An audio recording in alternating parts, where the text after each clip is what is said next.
Now the second S I like to share is called sayings. In sayings, I like to quote this.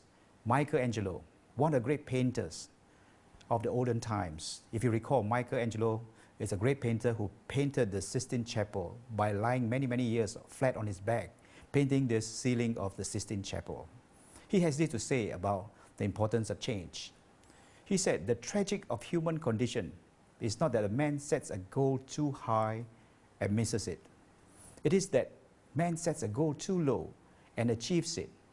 And this creates complacency.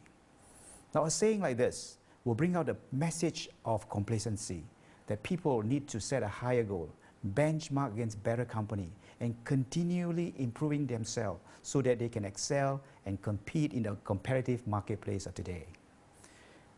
Now the next S that you can use as a power presentation is statistics.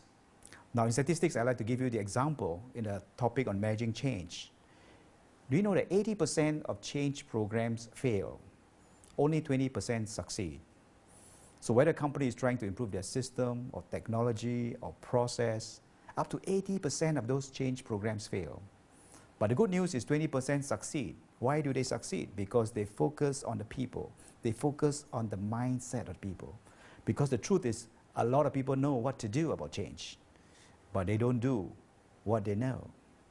So a statistic showing that kind of message will drive the message and drive the essence of that content to the people and perhaps compel these people to change.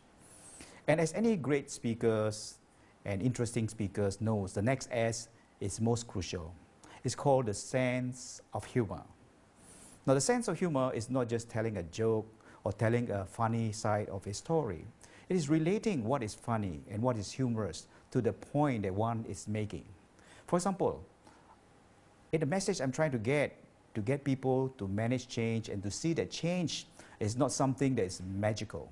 The result may seem magical, but the steps behind are very logical. So to get this point across, I often tell the story of the 3 Tibetan monks. Now there were 3 Tibetan monks who were meditating by the river. 2 of them are senior monk, and 1 of them is a junior monk. And after 5 minutes, the junior monk noticed that the 2 senior monks opened their eyes and want to walk across the river.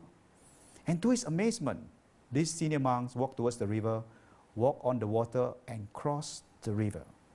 Now the junior monk wondered to himself, these are senior monks, they have a very powerful experience. So the junior monk contented himself to meditate another 5 minutes longer, perhaps to gain more power. As he opened his eyes, he also wanted to walk across the river. So this time he walked across the river and he fell into the water. He tried to struggle and get out of that river. And the 2 senior monks were ahead. And noticing this, one whispered to the other and said, should we tell the poor guy where the rocks are? The results may seem magical, but the steps are very logical. And so it is with change.